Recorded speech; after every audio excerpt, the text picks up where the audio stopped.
welcome to my YouTube channel. Thank you so much for checking this out. I wanted to share a little bit about myself and my experience and my run to the Olympia. Today is the 19th of November. Actually, I believe it is the 19th of November. The Olympia is the 15th of December. So we are less than a month away. And I got my contract yesterday and I was afraid to open it.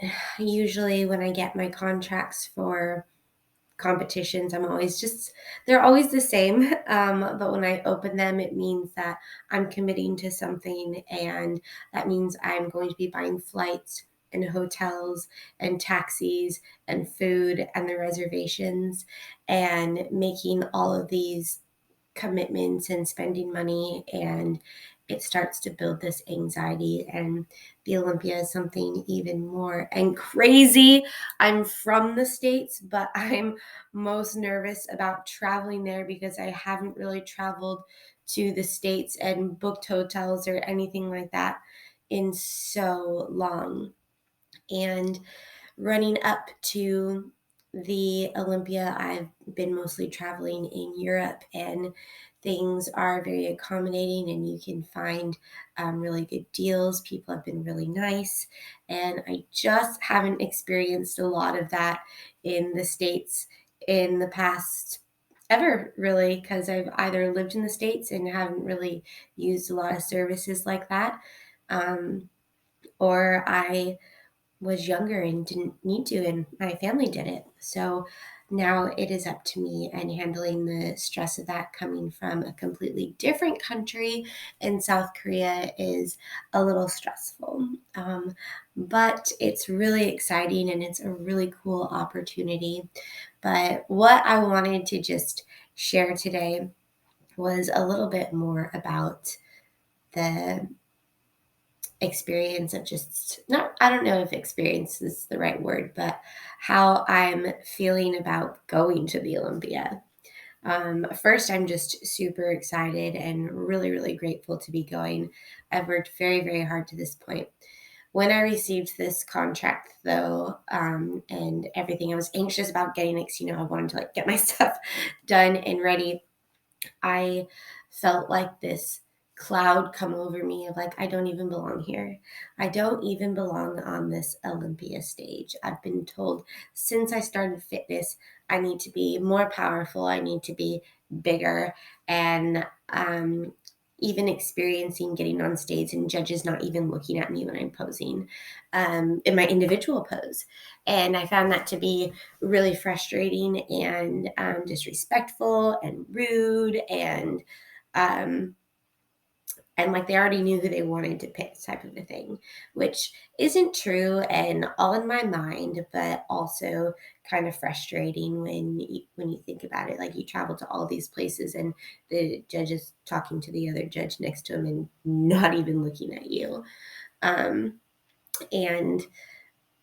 I just found that to be rude.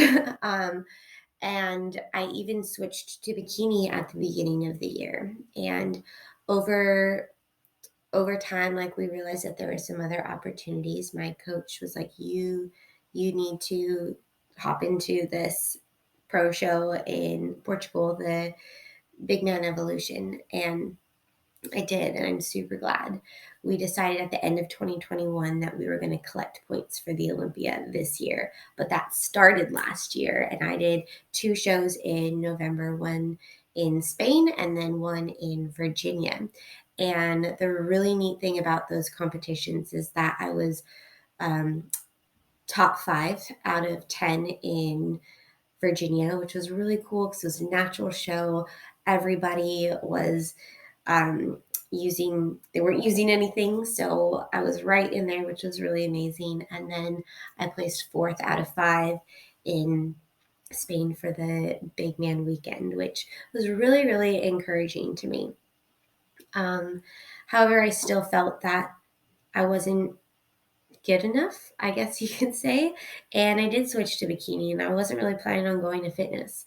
My body was hurting, it wasn't recovering, but there's just something about fitness that adds this extra bit of excitement. We get to go on stage quite a lot for fitness. And for bikini, if you're not in the top, you're on there for a little bit, and the judges might not even be looking at you if you're not one of those top girls. So that's kind of frustrating. If you prepare, you do all the cardio, you do all everything, and you don't even get to get out there.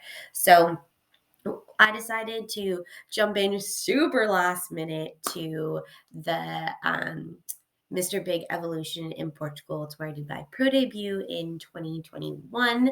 And I got to go with one of my friends, which was really great. And there were just two of us. So this was really important because the Mr. Big Evolution is a tier 2 show, I believe. So you get a lot of points for placing in the top 5, and those points are important for the end of the year for qualifying for the Olympia.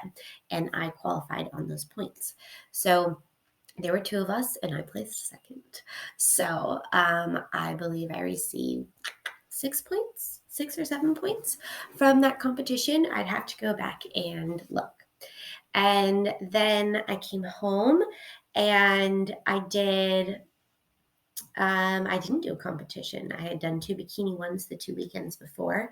But during this time, my husband and I, we were getting ready to PCS, which is a permanent change of station in military terms. And we had been in England for 4.5 years.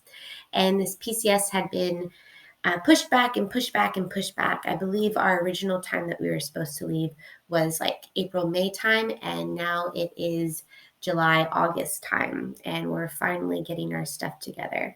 So basically what happens is the military hires a company and they box up all your stuff however they desire, and they throw it in a cargo container, and we hope that our stuff arrives to our next destination, which is where I am now, South Korea. So all of that craziness was happening, but within that time frame, I was also in prep for Fitness Arnold UK, which was in September. But there had been a huge mix up with our date of arrival into South Korea. And originally we were supposed to go right from England to South Korea, but something happened within communication or paperwork, and that wasn't going to happen. So we ended up spending 2 weeks in Washington with my husband's sister, which was absolutely wonderful because I got to know my husband's side of the family and see him interact with his nieces, which he's never really gotten to do because he's been away so much. And the really cool thing was that Holly and Joe, they were so accommodating for me and helping me stay mostly on prep. We had a bed. They let us use their car. There was a gym not too far away. The only downside is I wasn't really on point with my nutrition. I felt like I couldn't just take over their kitchen and just prep food. I bet Holly honestly really wouldn't have cared. But there was always rice, there was always chicken, and there was always vegetables. So your fitness bikini girl, she could stay on it, and learning how to make smarter choices out at restaurants has been super helpful. And we stayed pretty active the whole time. I even played some softball, and we went to a trampoline park, which was so fun. There were obviously frustrating times when you're not in your own space, you just want to have your own space. And I think that was important for me to just breathe and talk to my husband and just really make sure that I felt like I really just needed to make sure I got into the gym, not just because I was prepping, but because the gym has always been not always, but for a long time now, the gym has been a place of relief for me. And when it hasn't, I've been able to separate myself. And if the gym has been a negative place, I've been able to take myself away from the gym and go do something else. So being able to go to the gym was super helpful. So we were in Washington for 2 weeks. Things were crazy as far as like prep goes. Like nothing was really all that consistent. I was working out usually in the mornings, sometimes extra. We went to some baseball games. We did all sorts of activities, but nothing was like super consistent. Then we moved to South Korea. So we went from England to Washington to South Korea. So I'm not quite sure how that worked on the globe, what that would look like, but it was a lot of travel. And traveling is stressful on your body. It can be stressful when it's like emotional and you're saying goodbye to family and you're moving home and all that kind of stuff and coordinating everything. Not to mention just military stuff is it just adds an extra twist on things. And that was no different here. So we arrived in South Korea. I can't remember the exact date. But we arrived in South Korea. I believe I was about uh, 3.5 weeks from 3 weeks, 3.5 weeks from flying back to the UK to do the Arnold Sports Festival. So we moved here and then we were in a hotel for, I want to say 10 days. We had one burner and a microwave. We had to buy a pan to cook in because we didn't really have anything to cook in. So for a while, I definitely was not following my meal plans at all. We didn't have a car. We still don't have a car. So we were walking to the gym. Walking to the gym really isn't a terrible thing. It's about a 30-minute walk. You got to get your steps in anyways. It's just time consuming. And sometimes you get tired and you don't really want to do it or the weather's not that great, but that's what we got. So, and I have a gym, so I can't be mad at that. But we were in our hotel for a little bit. My husband started work, and by the way, he's been so patient and he's so helpful. And well, I wouldn't say like helpful. Like he doesn't like meal prep my foods or anything like that. But he's patient and he's encouraging, so he's helpful in that way. Like he does not have time to even cook his own food, so I don't expect him to do that. But we in the hotel for 10 days, like I've said like 5 times, and I found a little gym across the street from our hotel and I practiced some stuff in there and did some lifting in there as well as in the gym on the base. We were looking for homes. And again, I prioritized, I don't think I said that before. I prioritized that look like this is what I need to do. I need to get into the gym. And I've always kind of been like, I will figure out my food. Like, just, I'll figure out my food. There were things that I could not find. I couldn't find rice cakes at first, and rice cakes still aren't that readily available. Peanut butter's not always here. Egg whites aren't always here. I mean, you can crack eggs and separate them. I don't like wasting them. And yeah, so then we found a home, which is where I am now. That's the window. And I'm in a little like office place right now. But we found a home in September, like middle of September. Then I went to the Arnold. So it's just like boom, boom, boom, boom, boom, one thing after another, and adjusting and readjusting. And I know that's how life is. Life is a constant like readjusting and adjusting. And I told myself I was gonna do this competition no matter what. And I did it through PCS. I did it through living without like our own stuff. I did it living in a hotel. I did it without like the comforts of my own home and what typically people need or desire during a prep. Like you want to have at least a microwave. You want this, you want that, you want to sleep in your own bed, you want a gym. I've worked out in so many different gyms in the past like 4 months, like 4 or 5 months. Like none of it has been um, ideal, but I have had to make it be ideal up here. Um, which has been hard, and I haven't always done a good job. And I know that there have been some people that I've reached out to and that I've either complained or vented to. Like my coach is amazing. I have a friend, Maria, that I talk to quite a bit, and another one, Natalie. And even one of my clients has been super encouraging me for me to just like kind of share everything. So that's been so helpful. Anyhow, I went to the Arnold, and I placed fifth. I was called for fifth on stage. I was trying so hard not to be upset about it. And it turned out that I actually placed fourth, which was really cool because that gave me more points toward the Olympia. And do you remember when I said that the Mr. Big Evolution was on a point system and it was a tier 2 competition? Well, so is the Arnold Sports Festival UK. So I got more points for that.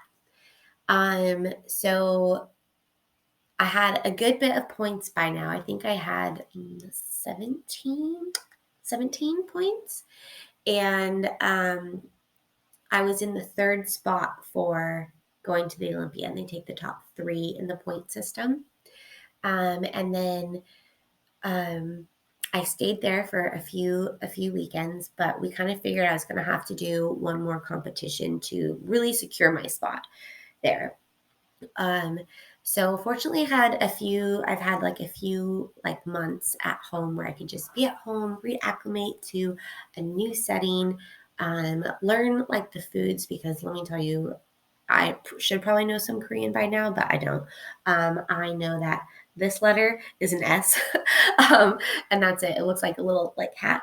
That's an S, but that's about it. Oh, and an O is just a circle, an O. I think somebody's gonna come on here and be like, "No, you're totally wrong." um, Anyways, so been able to like be home for a while, and then I needed to do the Europa Pro in November to secure my spot. The really neat thing is that there are 5 girls, and I just needed to get there to earn some points. To really just solidify my spot, because the points is a competitive area. I mean, all of the competitions are a competitive area, but everybody still wants to go to the Olympia. And especially when you're at the last bit of the season, there's only so many competitions left, and you have to put your best foot out there. And so I was able to go to the Europa Pro, which again is a top tier 2 show, so it's worth more points. So I just needed to go and show up and compete and do my best, and I placed fifth. So I needed those points, like I mentioned, to secure my spot to go to the Olympia. However, we still had to wait till everything was all tallied up, because you never know what can happen. So I secured my spot, and I'm qualified for the Olympia. And all those thoughts that I kind of talked about were like rolling in hardcore, like, do I even deserve to be here? I placed either fourth or fifth in competitions where there weren't very many girls. And I don't really feel like I should be up there with girls that have won all these like they've won competitions. I haven't won a competition. And this like sad like Eeyoreness kind of came over me. And I was kind of like, Yokerin, you definitely deserve to be up there. And I want you to remind yourself this.